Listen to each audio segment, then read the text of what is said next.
Okay, Okay, we are on the air. excellent. So this is the second class of the Diamond Sutra series at Wy'East and Center. This is our first attempt at a class via Zoom, and we're 10 minutes into it and still doing some connection and video troubleshooting, but we'll get it figured out.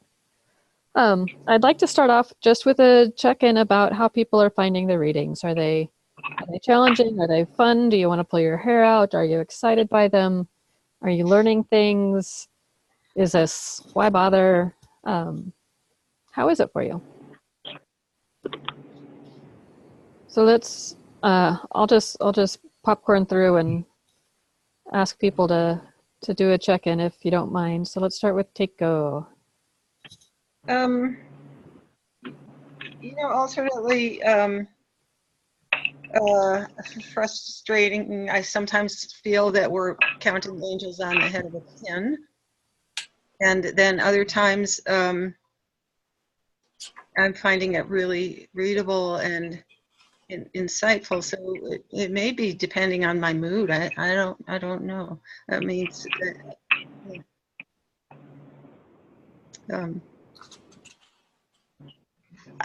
I read the chapters kind of early because I didn't know if I would have a chance. So it's going to take a few minutes for me to remember what happened Mm-hmm. in the last. So. All right. Shokai, what about you? I lost it when it says by means of attributes that are no attributes. Every time the what's called the dialectic Mm-hmm. comes up, Mm-hmm.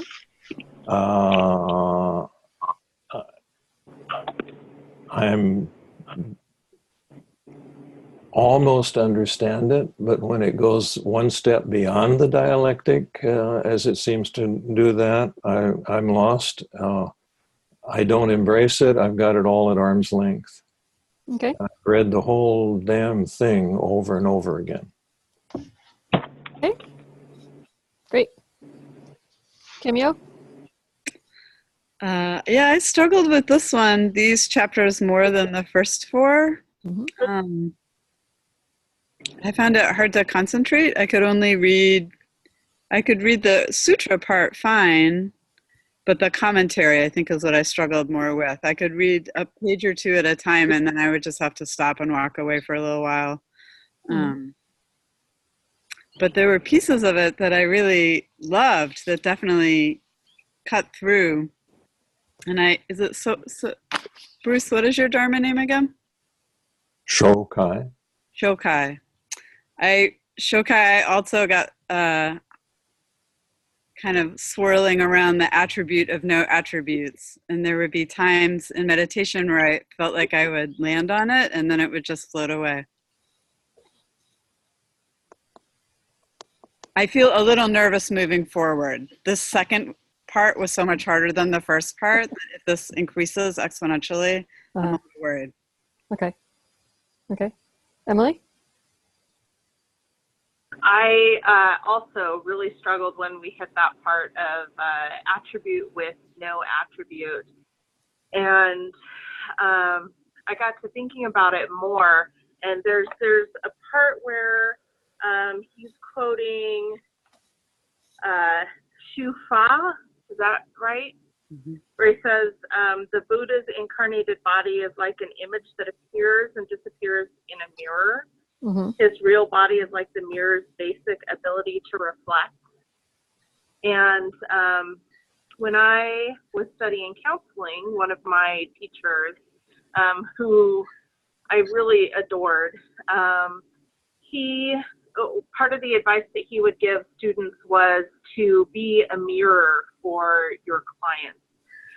That in order to be an effective counselor for people, you really have to take yourself, your ego out of the equation and all your judgments about who they are and what they're saying, because folks are often going to tell you things that, may provoke judgment.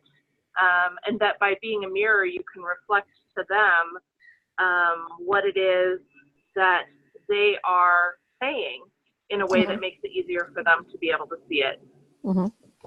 So, yeah, when I got to that part, it was difficult, but then I kind of had this realization that it was kind of the same thing, in that by being able to let go of your desire to judge something or to try to put a label of some sort on it, when you put that label on it, you inhibit it from being anything other than what it currently is. So I guess that's kind of how I made sense of it. But I feel like I don't even quite have the full grasp of it, even with that. Okay, excellent.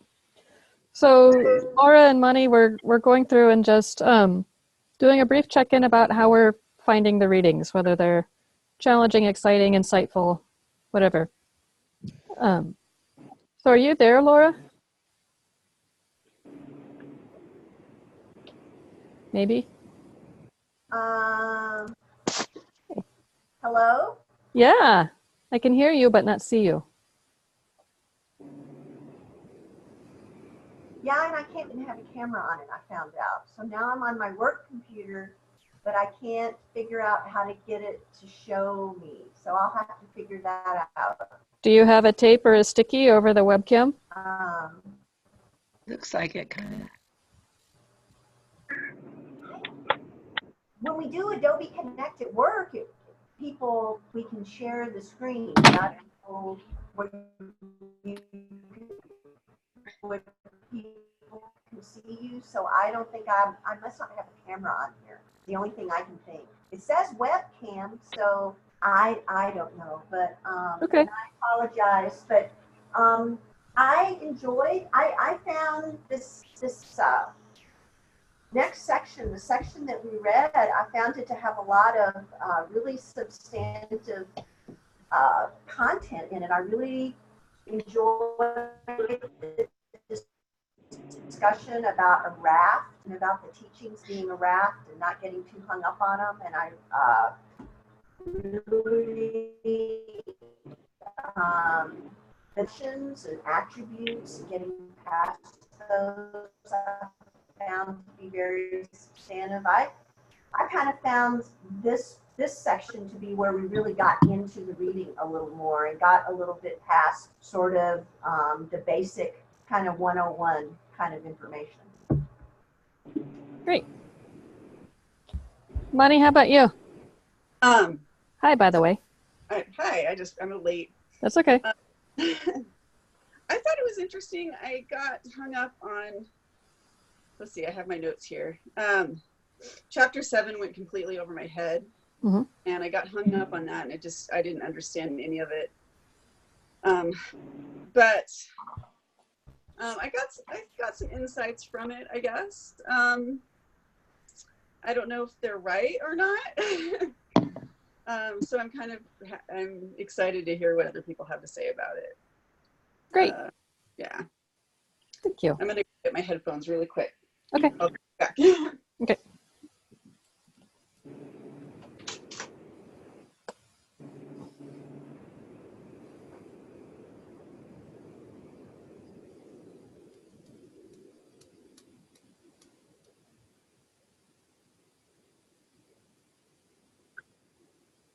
Oh, yeah.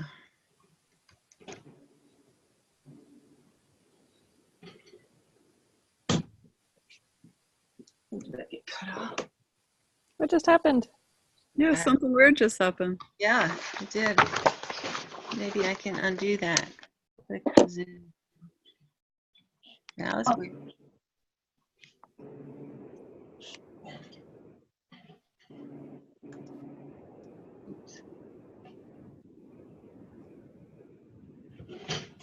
Is this your screen, Takeo, that we're seeing?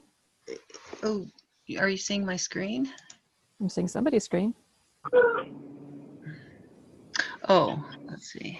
Yeah, Oh, I'm seeing Laura's screen. which participants? I'm seeing something that says a download should start automatically in a few seconds. Yes.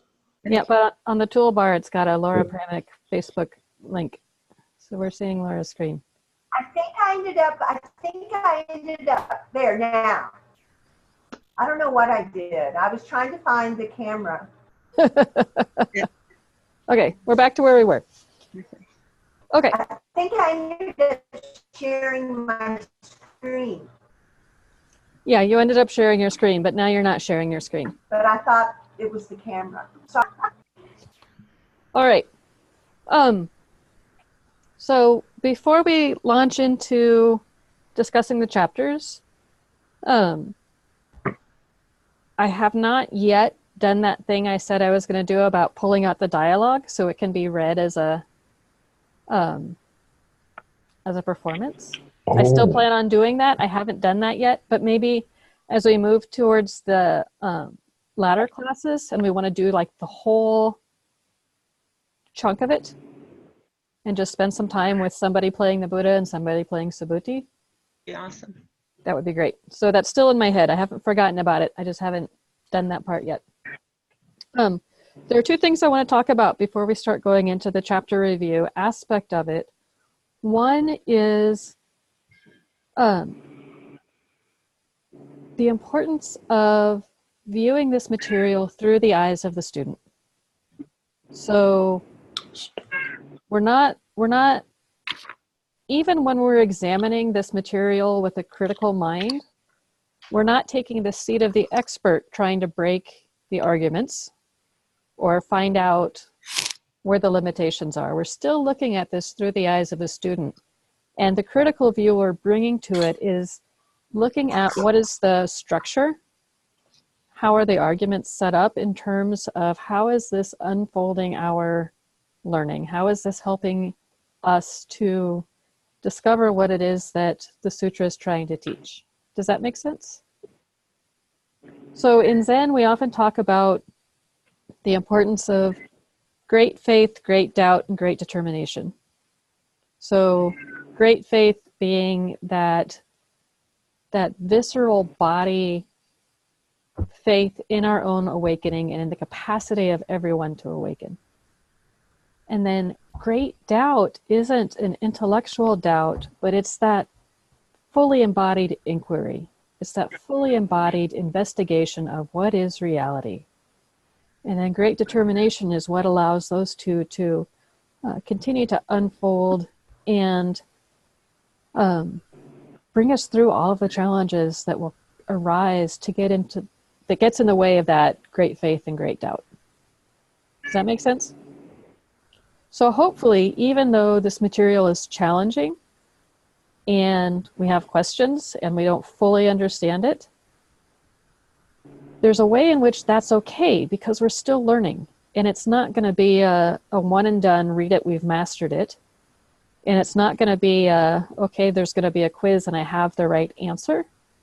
It's going to be, how does this tool help me understand reality and the Buddhist views of reality and what these teachings are? Because the Diamond Sutra is so important in our Zen tradition. So given that all of our ancestors say, hey, this is important, we want to say, hey, I got it. But the process of approaching it is what's important. It's not that I got it. It's the how am I leaning into it. So if you wrestle with chapter 7, great. It means there's something there to lean into, something there to chew on, to work with, to question, to ponder. If everything was easy, life would be so boring. So I'm happy people are challenged by this. Sound good? Mm-hmm. I'm excited? I'm excited. Mm-hmm. All right. Let me get some water and then we'll start. I need water too. Yeah. It's important to hydrate.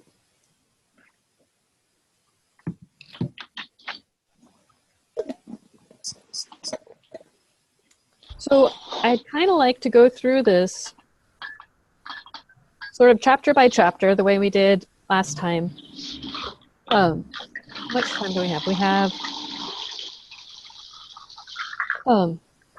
We have an hour that we can spend maybe somewhere close to 15 minutes per chapter, which is a good chunk of time. Some of these, when themes come up that span chapters, we can spend a little more time with them. And if there's quotes that you love, feel free to say, ooh, that one really got me, or I really liked that one, or I was really confused about that one. I'm happy to stop and answer questions. But I do want to be able to get all the way through the 4 chapters that we read by the end of class. I have a habit of getting super excited about geeky stuff and spending all of my time on the first chapter and a half and then not getting to the last chapter. So I do want to make sure we actually get through the 4 chapters. So,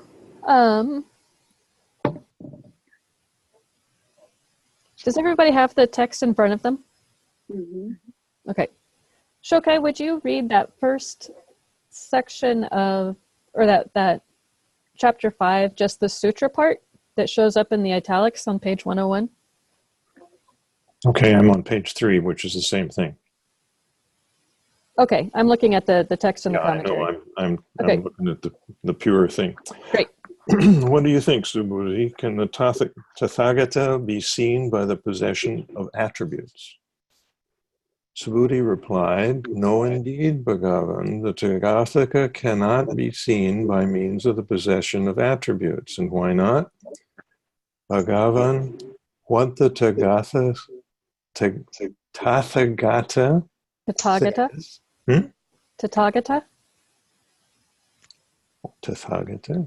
What the Tathagata says is the possession of attributes is no possession of attributes. This having been said, the Buddha told the Venerable Subhuti, since the possession of attributes is an illusion, Subhuti, and no possession of attributes is no illusion, by means of attributes that are no attributes, the Tathagata can indeed be seen. Excellent. How's that land for people? I'm okay with that. You're okay with that? I'm Okay. okay with that, yeah.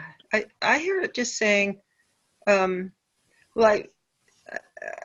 heard attributes as physical appearance. Mm-hmm. So, although the Buddha is supposed to be marked by his 32 marks, is it 32? Yeah. 32 major marks, yeah. 32 marks, but you can't judge people basically by their physical appearance, even Buddhas. Okay. So you need to look beyond that.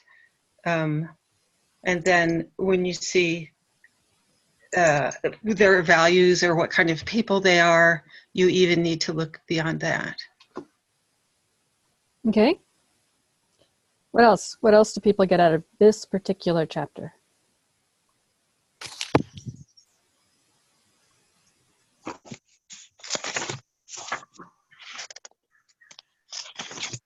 So, can you all hear me now? Yes, and we can see you. Oh, Okay, now, because I went ahead and did it with my phone. It seems to be the easiest way to do it. Excellent. I was kind of wondering, they talk about attributes and getting past those and not setting too much store in attributes, and yet they talk about all these different bodies that Buddha had, which I found to be contradictory about really getting hung up on all these different bodies, and then also describing his 32 attributes in his human body. I thought it seemed like that just was a little bit odd for me. It seemed to be in conflict with the teaching, with all this stuff. I just didn't know why they put so much energy into that. Yeah. So part of what's happening here is what's your take on that, Joshin? Well, part of what's happening here is that we have elements of Buddhism talking to other elements of Buddhism. So this isn't just a conversation between the Buddha and Subhuti. This isn't just a conversation between the sutra and us. It's also a conversation between different phases of Buddhism as Buddhism develops over centuries. So the Prajnaparamita Sutras as a sutra collection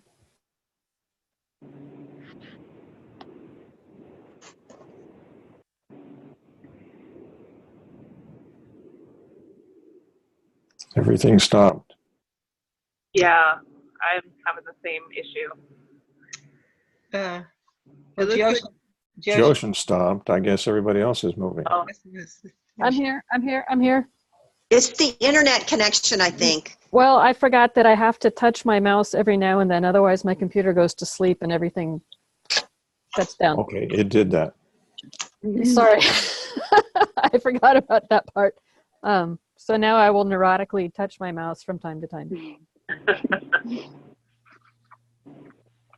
Okay, what was I saying? We have elements, we've got different aspects Elements talking to each other Buddhism in talking to each Buddhist history and Sutra history. So the Sutra collection for the Wisdom Sutras, the Prajnaparamita Sutras, developed and expanded over time and then contracted again. So different teachers with different views were developing their arguments and developing their teachings and having conversations with other major schools of Buddhism. And so part of what happens is things will get brought up from an earlier phase of Buddhism, and there will be something that says, this thing that we said is how it is, it's not like that, it's really like this. So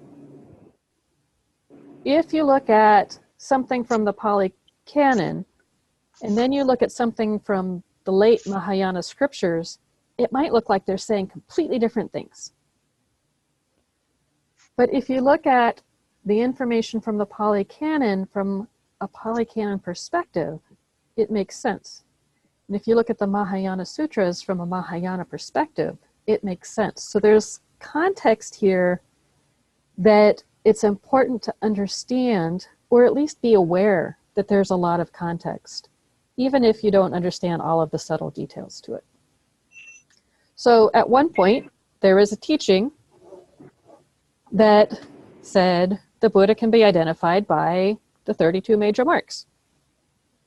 And these include things like having a white tuft of hair between the eyebrows, or having dharma wheels on the palms of the hand or the soles of the feet, having a golden hued body, having fingernails that are copper colored and clear or translucent. And that teaching says, here are all of these special characteristics that come about from having done many meritorious acts in the past. So you do lots of good things, you'll get reborn with special signs that says, hey, this person has done special things. This is how you identify a holy person. So that's one thing that's in our contextual basket. And now, with the teachings of the Wisdom Sutra, the teachings on emptiness, there's a lot more of an emphasis on all of those attributes are empty. That there's no intrinsic permanent thing, no permanent dharma that is such an attribute. Still good? Okay. And so part of this dialectic that is causing Bruce some low-level stress is that there's a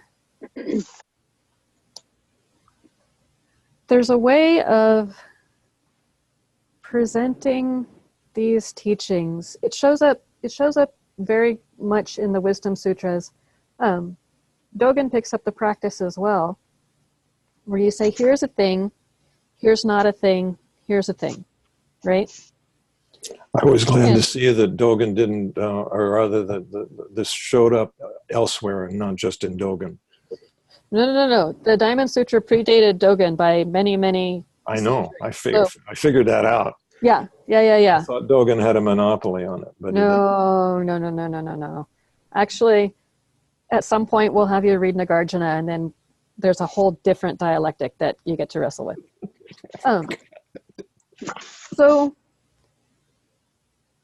the Wisdom Sutras really point us towards emptiness, and not just an intellectual idea of emptiness.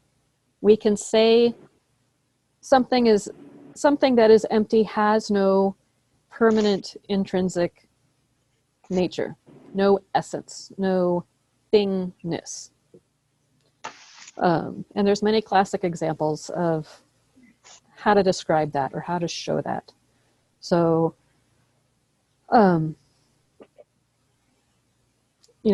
we call a table. It's 4 vertical pieces of wood with a horizontal piece of wood on top of it. There's nothing inherently table about it. There's no tableness there. If you take away the component parts, there's no thing that's left over. If I step on it, it's no longer a table, it's a stool. So it's just our minds that impute the label table onto this collection of objects.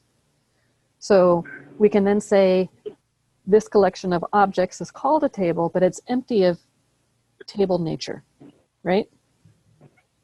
So that's sort of the logical way to get at emptiness, which is good, but it's not the whole thing. Yeah, Shokai. So would you then say, paraphrasing, since the possession of attributes makes a table, this therefore is no table? Yes. So that part is the view from emptiness. So taking the emptiness perspective. This collection of objects is no table. So we have a table and we have no table. Or maybe we have a table and no table. So then the next step. So what's the next step? What's the step that's beyond emptiness? That empty. It's really a table at this point. Because? It functions as a table. It always was a table. It just is. It just is a table. I would avoid always was. This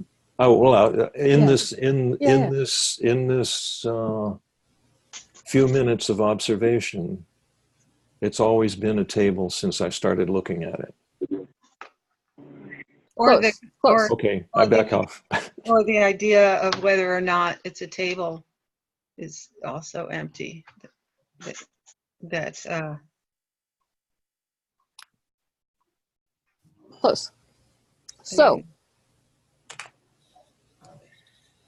in Buddhism, we often talk about the 2 truths. So we have, and these can either be called ultimate nature and conventional nature, or they can be called the absolute and the relative. You see them a lot. They pop up in the Sandakai, I believe. G and Ri. Yeah, I always get the harmony of difference and sameness and the precious mirror samadhi mixed up. So the one that's got all of the pairs, it shows up in the pairs. So,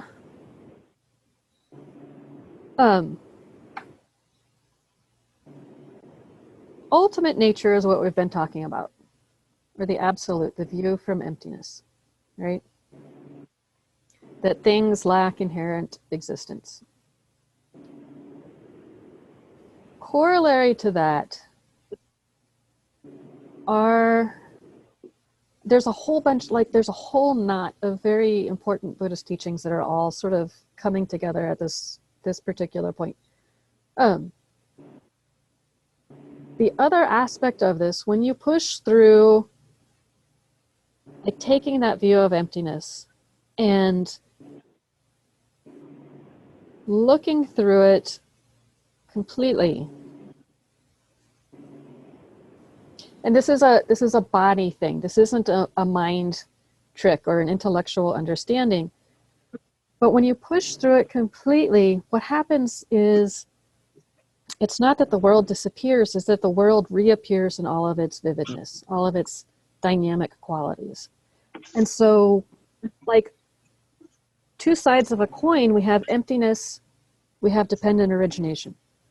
That's that conventional truth, that things arise from causes and conditions, and that even though things are empty of absolute nature, they're empty of intrinsic nature, they still exist. So we still have the phenomenal world.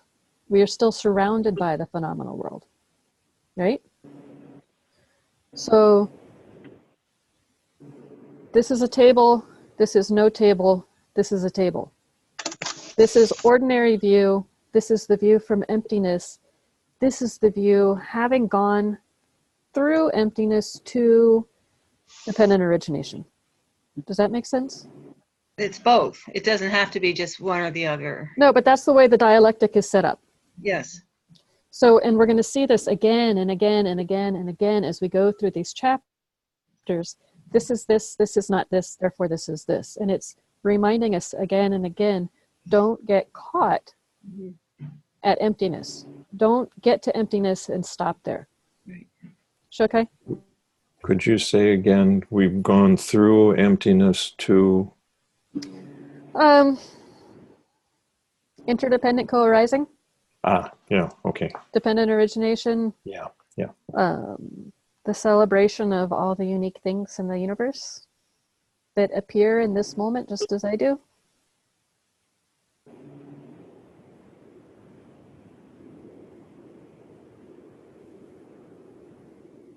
Camille, you look like you're going to say something.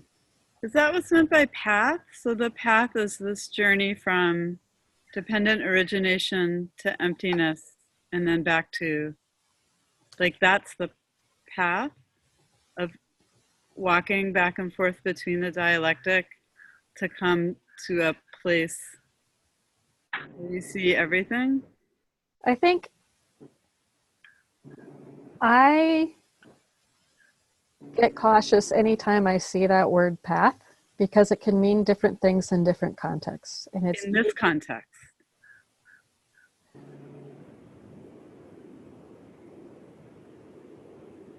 you could use path to explain an intellectual exploration of those relationships, but the seeing into it is a different thing. And that's going to come through your meditative practice.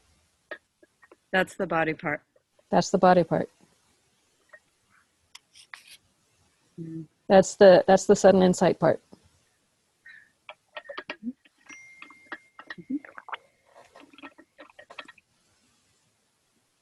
Lordy. Okay. So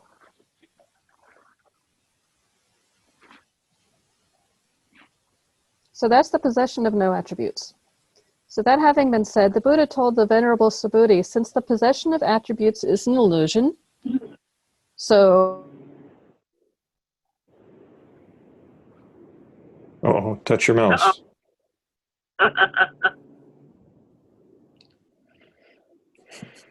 She can't see us either. Touch your mouse. Sorry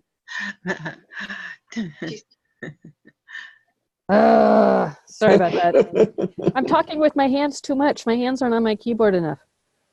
But my password is a Durrani, so it's a good thing. I get extra blessings for typing in this password so often.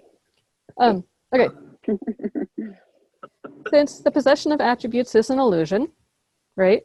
We see a thing and we impute some label onto it. And no possession of attributes is no illusion. So seeing the emptiness of it is not an illusion. By means of attributes that are no attributes, the Tathagata can indeed be seen. Yay! We've gotten through that dialectic.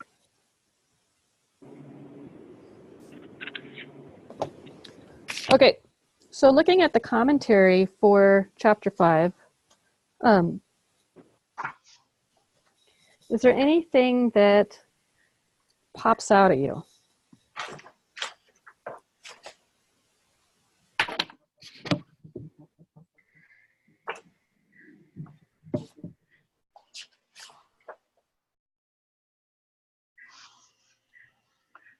So on page 103 in the commentary, about middle of the page, every object of our senses is known to us by a set of attributes. In fact, every object of our senses is nothing more than a set of attributes which we arbitrarily combine, usually for selfish reasons, and whose own individual existence we accept unquestioned. So this is sort of what we were just talking about in terms of sort of the everyday ordinary view of walking through a room and seeing a table. You just unquestionably, without conscious thought, label it a table, and the unconscious assumption is that that table will be there always until you get rid of it, but it's a thing. It has its own tableness to it.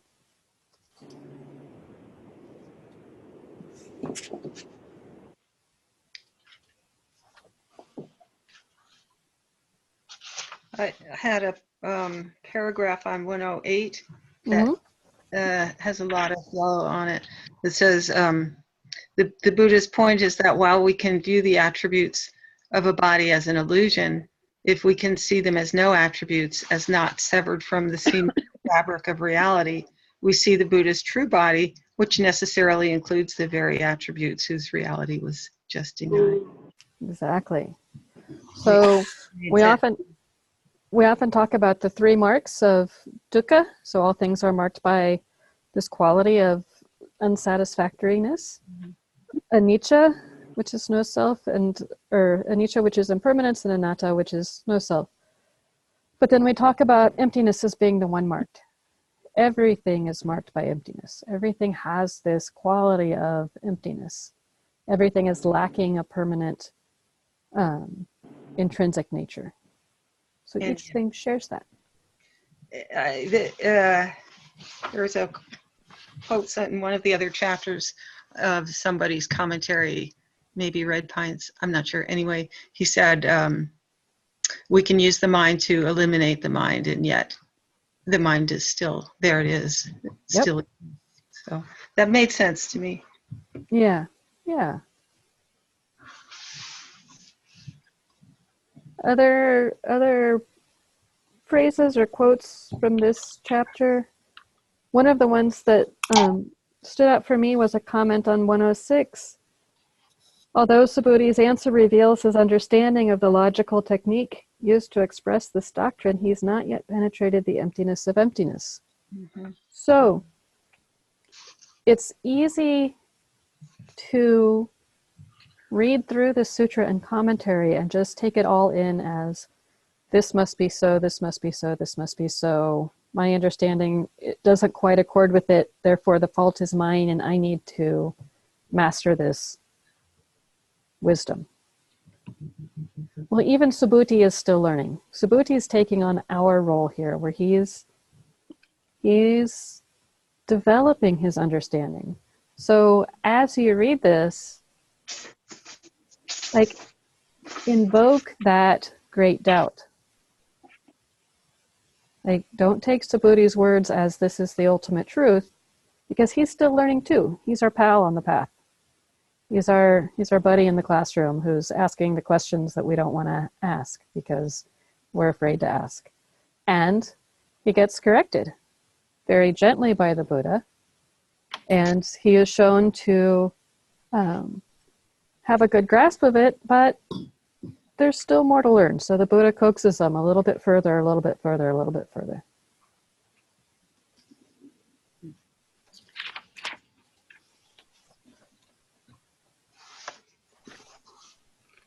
All right, anything else there, or can we move on to chapter 6?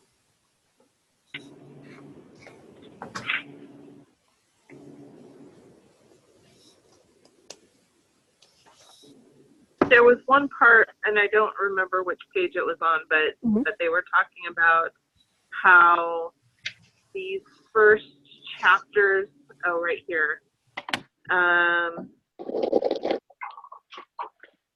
the teaching is so important that the same question is put to Subhuti in chapter 20 and again in chapter 26 and yet again in chapter 27. And each time it's meant to further, I'm on 102, to further develop our understanding of the Bodhisattva's practice as well as the nature of Buddhahood and a Buddha's body. And he goes on to say that that's sort of the rest of the entirety of this teaching is sort of repetition in a way, but it's and then later on they talk about that no words are wasted, that it's not really repetition because it's stated in a way that helps us to clear that sort of next level of resistance or questioning. Yeah. Yeah. So some of this is going to sound repetitious when we get to it. And my guess is you're going to go through the readings going, didn't we already do this? Why am I reading this again? And yet it's important to do, right? That it's going to go in a different way. It's going to have some slight angle that's a little bit different than before. And each time we hear it, something shifts. And part of it, it's easy when you're reading to see stuff that you've encountered before and want to skip over it. But if you're listening to it, it's different because it has a rhythm and a cadence and it goes in a different way. So if you find yourself like starting to yawn a little bit, go back to the sutra chapter parts and read it to yourself out loud and just hear that cadence and that rhythm. Can we put it to music? Be easier to sing it. That's a really good idea. I like It that. would really help me incorporate it, in a physical way. Well, maybe by the end of class, I'll have this pulled out as a dialogue and you can set it to music and somebody else can do a different art project with it or a drawing or something. Okay, chapter 6. Who wants to read those pretty at a good clip? I'll read. Okay. This having been said, the Venerable Subhuti asked the Buddha, Bhagavan, will there be any beings in the future, in the final epoch, in the final period, in the final 500 years of the Dharma ending age, who gave birth to a perception of the truth of the words of a sutra such as that spoken here? The Buddha said, Subhuti, do not ask, will there be any beings in the future, in the final epoch, in the final period, in the final 500 years of the Dharma ending age, who gave birth to a perception of the truth of the words of a sutra such as that spoken here? Surely, Subhuti, in the future, in the final epoch, in the final period, in the final 500 years of the Dharma ending age, there will be fearless bodhisattvas who are capable, virtuous, and wise, who give birth to a perception of the truth of the words of a sutra such as that spoken here.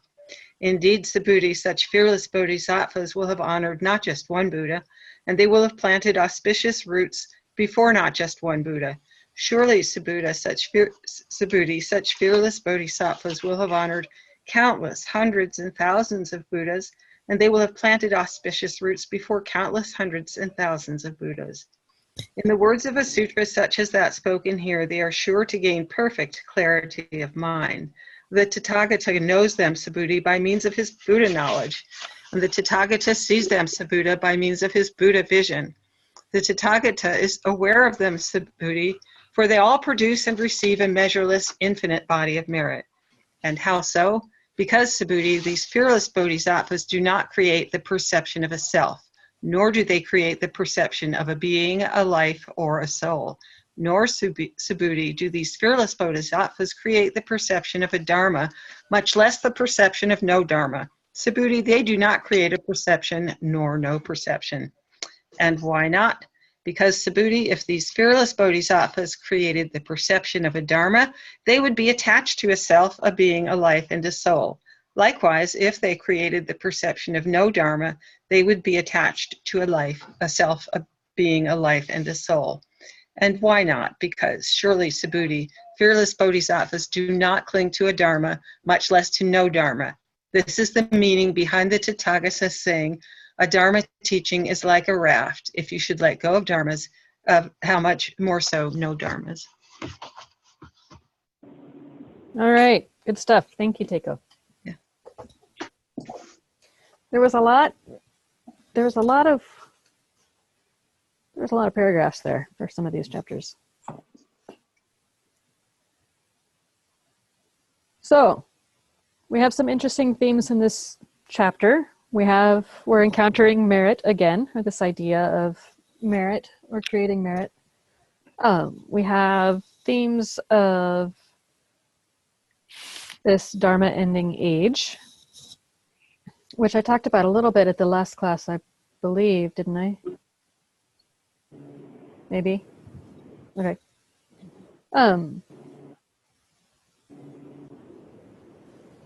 Perception and no perception, and attachments to perception and no perception.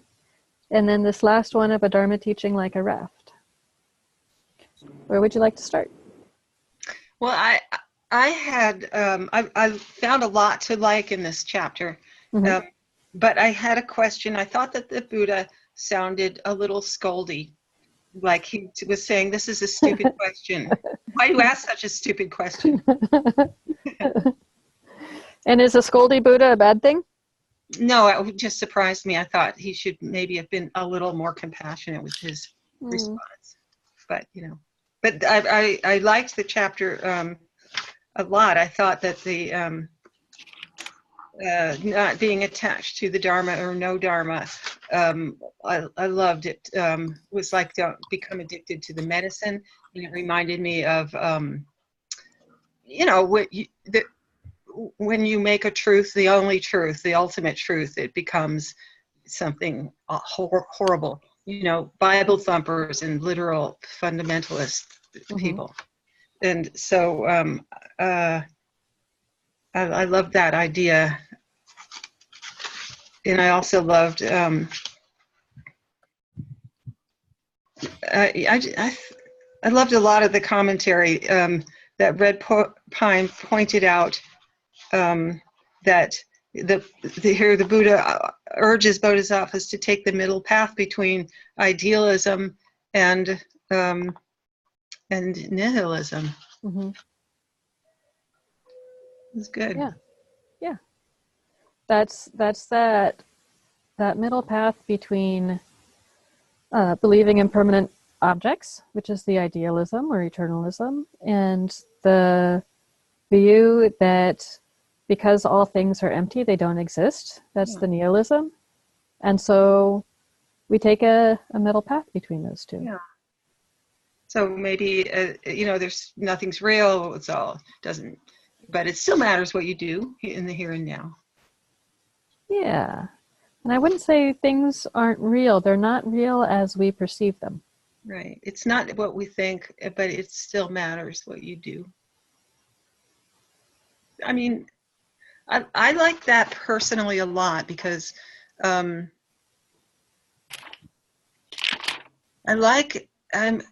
it's appealing to me to be in alignment with the precepts and to do good, or to behave like a compassionate person just because. And why is that important? I don't know. It's important because if you don't need to have any, maybe I don't know how to say that exactly, but I love to just be a good person just because, not have to have a reason. Mm-hmm. But doesn't the Buddha say that by being compassionate, you're planting auspicious roots and you're actually helping create more Buddhas and creating good in the world, so that more people can then get closer to perfect clarity and wisdom as well? So you sort of model good behavior to the rest of the world, and you're sort of planting seeds for future Buddhists, because you never really know. If you're nice to somebody, that one day that might change their mind, or it might help them get through the day, and it might, who knows, create something really good down the road that you can't see. It's a great description of meritorious action. So, but I did find the whole, earning merit, like getting a gold star. And if you get so many gold stars, then you raise, you earn more points, and you kind of enter into different stages as you go along. And Buddha talks about that, which I find is really interesting, because he kind of anticipates that people will kind of get all hung up into, these different levels of enlightenment. And he kind of says, no, you can't do that. That's really not what this is all about, because they talk about arhans and all these different, titles of enlightenment, saying, that's really not the point. The point isn't to earn merit. The point is to clear your mind and plant seeds for the future, right? So I really like that. I like how a lot of the arguments that I came up with as I read this, a lot of things I said, well, that's kind of dumb. That doesn't make sense. And then like two paragraphs down those page, they anticipate it and go, oh, well, blah, blah, blah, blah, blah. So that I thought it was really good. The difference between something, nothing, and something, and nihilism versus emptiness. Because why should you give a damn if nothing is real and everything is meaningless and nothing really matters? Why care? Mm-hmm. So I found all of that to be it really good. It kept me on my toes, I think, a little bit. Yeah. I like it. Me too. I like the idea of a raft. I really liked that about the sea. It was very poetic, and it's not the commentary talking about the river of impermanence and then the sea of suffering. Mm-hmm. The idea of the raft getting you, helping you keep your head above water so you don't drown. Mm-hmm. So life can be kind of rough at times, and so you hang on to the raft, you hang on to the teachings, and they help you get through the day, help you get through life as you are learning the Dharma and becoming better at attaining the clarity of mind and such. I thought that was really helpful, really good. Buddhism abounds with all sorts of expedient means and expedient tools that, like when you're faced with an obstacle, they help you get past that obstacle. But they aren't ultimate truths in and of themselves, in that at some point you need to put them down and face your next obstacle, right? That's the fun part of practice. So as soon as you think you've got a sense of relief, there's another obstacle. And so you have to learn a new skill or learn a new teaching or learn a new adaptation that will help you meet that obstacle. And then you go, okay, that one was rough. I can rest now. Oop, no, not done yet. So there's always more to refine, always more to understand, always more subtleties to uncover. I like the idea that you've got to let go of the raft. Yep. Eventually.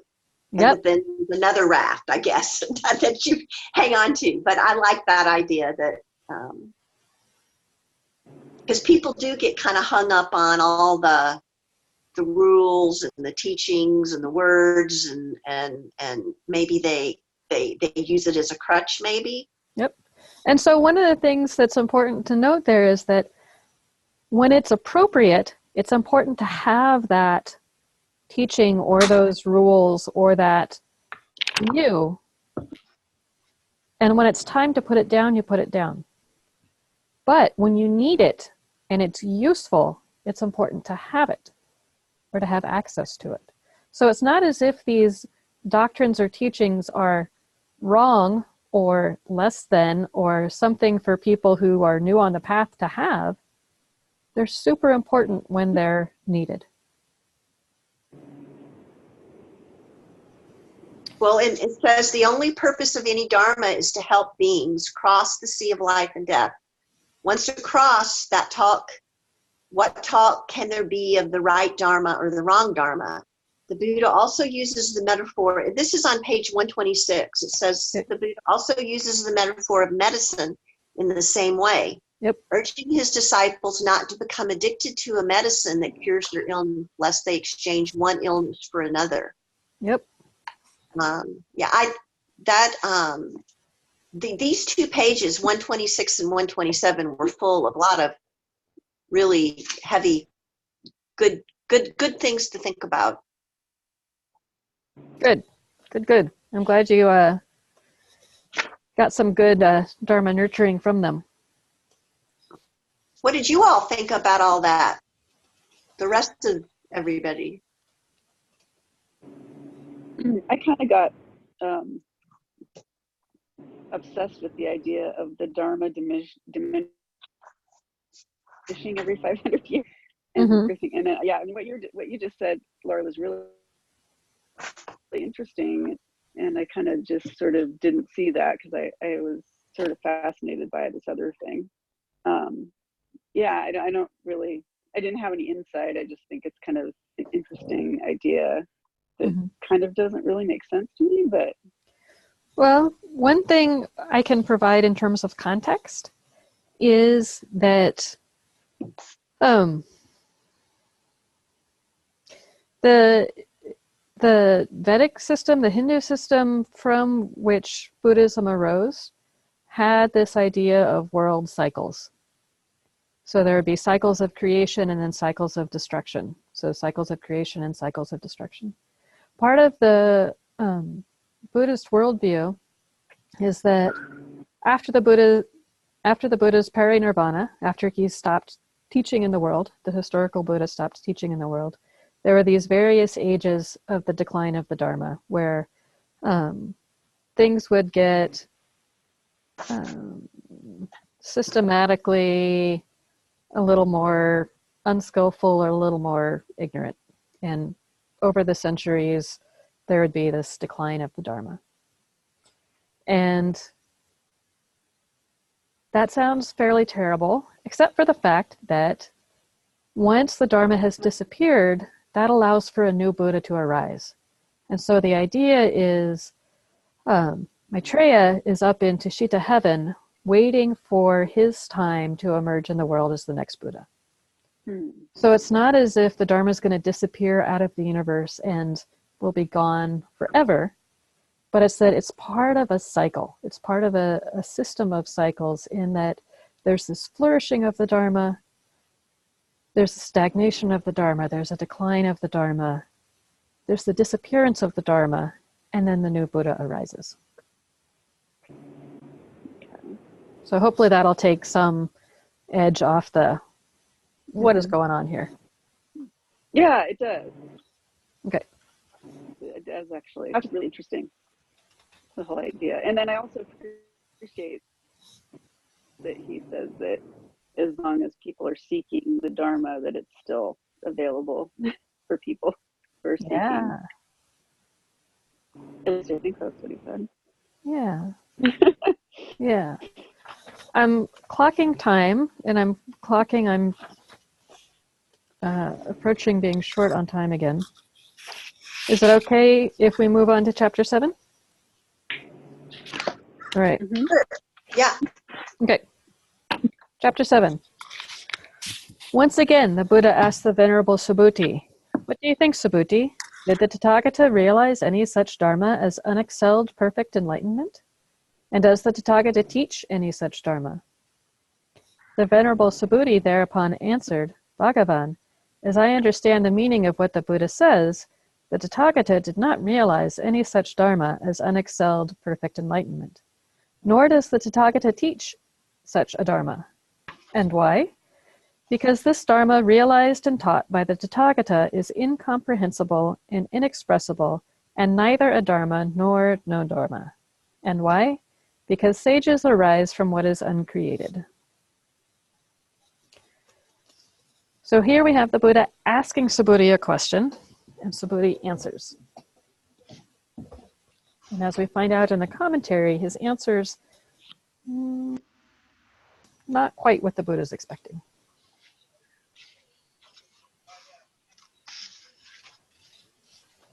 So some of you had questions about chapter 7, right? Did somebody get hung up on chapter 7? Was that you, Camille? Mm-hmm. You're Oh, good. yeah, I totally got.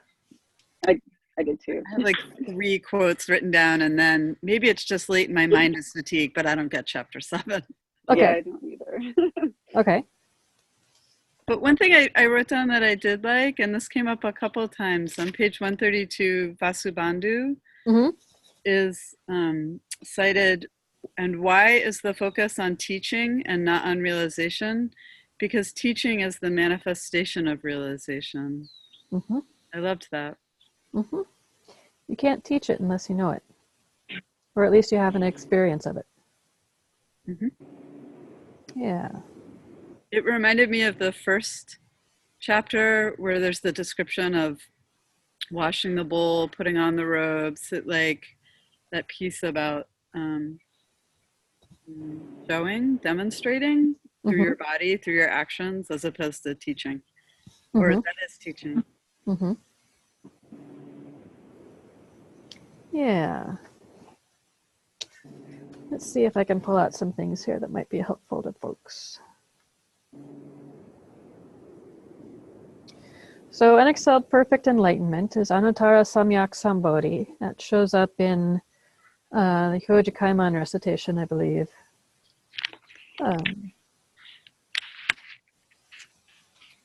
And I resonated with Subhuti saying, Bhagavan, as I understand the meaning of what the Buddha says, he's like, I think I'm following what you're saying, but I'm not entirely convinced of it or understand it enough to present it as my own understanding. So I'm taking a stab here. Mm-hmm. That's what I'm getting Subhuti of saying when he says, as I understand the meaning, I think I'm following your logic.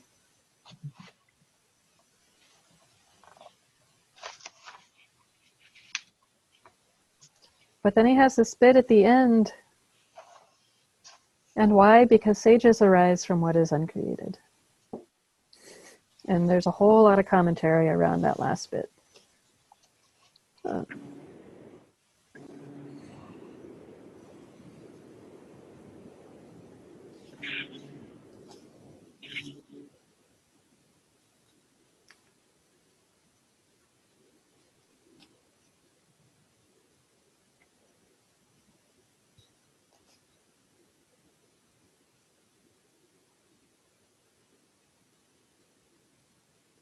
133, there's a commentary. I think this is Red Pine's commentary.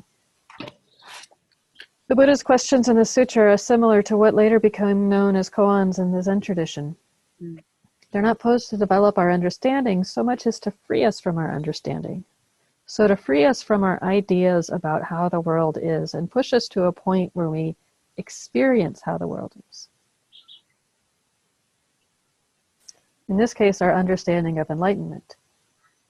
Thus, Subhuti's answers are neither true nor false, but represent his path through the maze of doubts and misinterpretations concerning the nature of enlightenment, as well as the Buddha's realization and teaching of it. Again, we should remember that Subhuti is the interlocutor of this sutra for a reason. Among the Buddha's disciples, he was foremost in his understanding of emptiness, but while his understanding of emptiness had liberated Subhuti from the mundane world, it had imprisoned him in another. His answer here points out the walls. He is trapped in his ideas of emptiness. He's not yet stepped past his ideas of emptiness. I really would like at the bottom of that page where the commentator Chu Hung says dharmas originate in the mind. Mm-hmm. And so that and I like it because as he points out a few pages later, I think Red Pine points out that one of the Buddha's contributions to the world was to give us a religion that did not depend on gods. It comes from our minds. Yeah. So those labels that we impute onto the world, those ideas of dharmas that arise in us, are also what constrict us. And so the transformation of dharmas is not the transformation of an external physical object. It's a transformation of our internal understanding of what those dharmas are, namely a label or an idea that arises in the mind that we project onto some object or collection of objects. I love this stuff. Yeah. I think that is one of the things for me that sets Buddhism apart from most other traditions that I know about anyway. It really, yeah. I mean, that's just wonderful to hear somebody just say that. You know, there's no mythology really involved with that. It's not mythology or metaphor. It's just the truth. Yeah. Yeah. But it can also be daunting to have a taste of the truth and then get caught and understand again and again how often we miss it. Like how often we fall into projections, or how often we fall into unskillfulness, or how often we fall into seeing things as permanent, even though we know they're not. We still view them that way. So like the intellectual knowledge comes first, and then we transform the view. And that takes a lot more time, and it takes a lot of effort. But it's all worthwhile. Well, it seems like sort of, I really like the idea about the barrier of words, and that the words point to an idea, but it's not the idea. Mm-hmm. And that it's like, kind of like, if you say to somebody, you know, either you get it or you don't. And it's like all of this discussion about it, they're saying that eventually, you know, you work on it, you talk about it, but eventually you have to leave the words behind and just let it come to you. And it goes beyond being able to categorize it, because words are necessarily all hooked up in symbology and perception and our ideas, you know, in our language and culture. Yeah. And so eventually you have to get past all that. And how do you do that? You do that through skillful behavior, which is where precept practice comes in. Right. And meditation and stuff like that. Yeah. Mm-hmm. So it's the embodiment of your understanding, not necessarily the verbalization of your understanding. So I've long been fascinated by the articulation of the Dharma, which is not necessarily always verbal. So how do you embody your understanding of the Dharma? This is what we do in practice.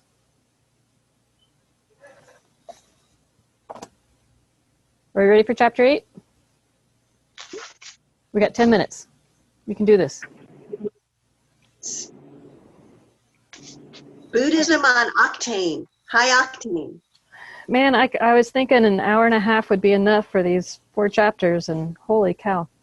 All right, chapter 8. Oh, yeah. Who wants to read chapter 8? Who hasn't read yet? I could read it. It's a long one, though. 3 paragraphs. Are you sure you want to read it, even though we're short on time? Yes, because I think it's important to hear it. Okay. The Buddha said, Subhuti, what do you think? If some noble son or daughter filled the billion worlds of this universe with the 7 jewels and gave them as a gift to the Tathagatas, the Arhats, the fully enlightened ones, would the body of merit produced as a result by this noble son or daughter be great? Subhuti answered, great indeed, Bhagavan. The body of merit produced as a result by that noble son or daughter would be great, Sugata. And how so, Bhagavan? Whatever is said by the Tathagata to be a body of merit is taught by the Tathagata to be no body. Thus does the Tathagata speak of a body of merit as a body of merit. The Buddha said, Subhuti, If instead of filling the billion worlds of this universe with the 7 jewels and giving them as a gift to the Tathagatas, the Arhans, and the fully enlightened ones, this noble son or daughter grasped but one 4-line gatha of this Dharma teaching and made it known and explained it in detail to others, the body of merit produced as a result would be immeasurably, infinitely greater. And how so? Subhuti. From this is born the unexcelled perfect enlightenment of Tathagatas, Arhans, and fully enlightened ones. From this are born Buddhas and Bhagavans. And how so? Buddha Dharmas, Subhuti, Buddha Dharmas are spoken of by the Tathagata as no Buddha Dharmas. Thus are they called Buddha Dharmas. Excellent. Thank you. I'm going to give us all a quick lesson in pronunciation. Thank you. Tathagata. So the first syllable is Tathagata. ta, and then ta, which is stressed. That's where the accent is. Tathagata. Tathagata. Okay. So that the H isn't pronounced. It's just an accent letter. And the stress in Sanskrit is usually on the third to last syllable. English tends to put it on the second to last syllable. In Sanskrit, it's the third to last syllable, which is funny. But anyway, Tathagata. Tathagata. Okay. Okay. Great. One thing I want to hold for next time, because I realized we didn't talk about it this time, even though I wanted to, was the bodies of the Buddha. So just to go through that teaching of the 3 bodies of Buddha. So the Dharmakaya, Sambhogakaya, and Nirmanakaya. That popped up in an earlier chapter, I believe, and somehow I jumped over it. So we'll grab that for next time.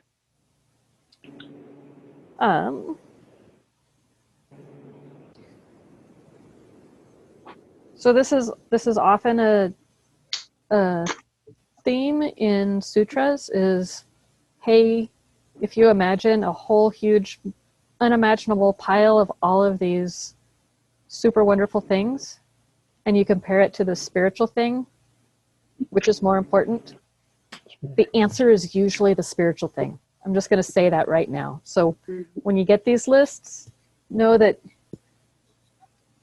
it's going to be a spiritual thing.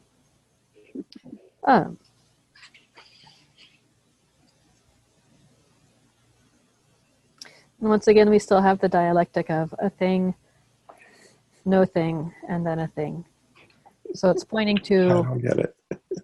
You don't get it. Which part do you not get? It throws me for a loop and pushes everything out to arm's length. In a way, that's good because it's pushing you past what your intellectual mind wants to grab. Good. And that's a good thing. Oftentimes, I don't know about you. For me, for my experience, if I read through this and I stumble, either there's a sense of it and there's something in me that brightens, or I have to slow down and work through the logic. I'd rather not slow down and work through the logic. So that's a nice way to put it. I relate to that, getting a sense of it and then something just sort of illuminates or brightens, I think was the word you used. Yeah. I like that more than relate. Like relate feels intellectual, but yeah, it's hitting me at a different place when I have that moment that you're describing. Yeah, and a lot of this is pointing us not to learning something new, but to awakening something that we already know. So that came up a lot in this chapter. Okay. There were a couple of points where, is it Kanz? Is that how you say his name? Kanza? Kanza. On page 154, he says, the dharmas of the Buddha lie beyond the categories of reflective thought, and each of us must realize them in ourselves. Mm-hmm. But that feels like a dialectic too, this idea that we have the wisdom within us and we need the Dharma and the teaching and the example and the sitting in order to have that realization within ourselves. They're our rafts.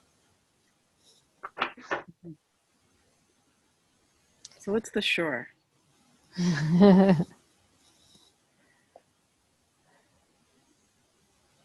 Well, I mean, would the shore be when all sentient beings, you know, are liberated, whatever that means.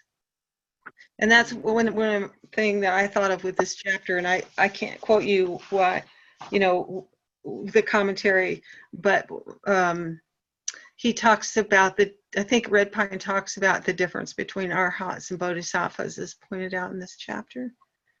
And I liked that a lot because to me it sort of pointed to compassion that the bodhisattva needs for everybody to be liberated. Mm-hmm. So stepping back, Cameo, to your question about what the shore is, oftentimes that teaching of the raft is presented in such a way as beings are going from the shore of suffering to the shore of enlightenment. But in this sutra, with this teaching of a raft as a skillful dharma, or something that is helpful that is then discarded, you can either look at it as a before or an after, or you can look at it as transversing back and forth between that sense of eternalism and nihilism, because we cling to appearances, and then we cling to emptiness, and then we cling to appearances, and then we cling to emptiness, and we tend to vacillate back and forth between these views until that experience of non-duality, or that encounter with non-duality, shows up in such a way that both the absolute and the relative are right there in front of you. And that may make sense from your teaching, your study of the 5 ranks, that relationship between the absolute and the relative. Yeah. Okay. All right, what else is here in chapter 8? We've got 2 minutes.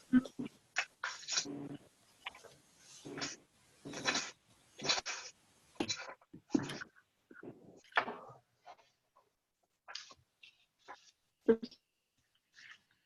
some reason I haven't wrote down, I'm really glad this chapter addresses the idea that just because things are empty, they're not useless. I don't know how I got that from this chapter, because I didn't write down what I got, what that was on or anything like that. But I think Emily addressed it earlier in chapter 12. That there's emptiness, but we also have these bodies that we use to produce merit, and that's useful. Or karma, like we have to deal with the karma that comes with these, this physical body that we have, even though it's not really real, I guess. I don't know. Well, so looking at, sometimes when you dive into Buddhist philosophy, real and existent and true all take on particular meanings. Like they're all in particular corners of the argument. So each thing is empty, but that doesn't deny their conventional existence. So we still live in a world of objects that we impute ideas upon, including ourselves. We ourselves are just as empty as the table in front of us. And yet we tend to think that we have a self that continues, that exists, that has a particular essence, that is me. The ego, the small self, is phenomenal at saying, I exist. I'm here, I exist, I sense the world, of course. And yet, it's not quite the case. And that's a hard one to get past, to unsee.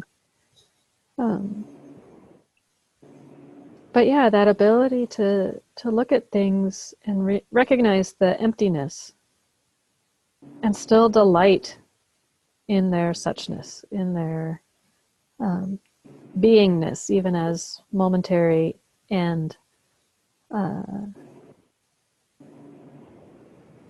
conventional it is. And I also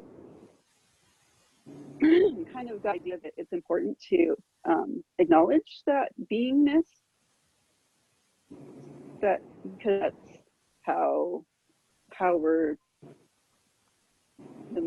for doing the merit, and that's how we're interacting with other people, and it I feel like that's kind of an important part of the practice too. Yeah. There's that indra's net aspect that each thing reflects each other thing. So what we do and how we interact affects everything around us as well. All right, so next time, in 2 weeks, we're going to read chapters, oh lordy, chapters 9 through 12, and we will meet on Sunday, July 21st in the Sandy Library. And yeah, this is good. I like the questions. I like the comments. I like that you're pulling out stuff that resonate with you. Keep it up. Thank you, Jeshin. All right. Thank you all very much. I appreciate your interest and your energy and your enthusiasm and the fact that you're actually doing this reading. I love it, and so I'm super excited that you guys are taking a bite out of it and chewing on it as well. All right. See you in a couple of weeks, if not sooner. Thank you. Bye, everybody. Good night. Are you going on vacation? Oh, she's gone. Are you going on vacation? Me?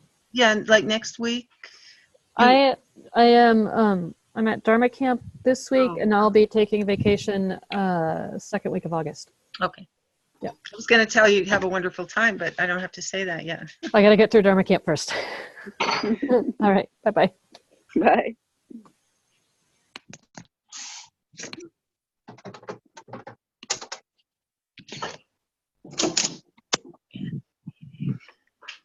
Hey, little man. How's my little baby boy? Oh, wait, this is still on. Bye-bye, Laura. Bye. I got to figure out how to turn it off.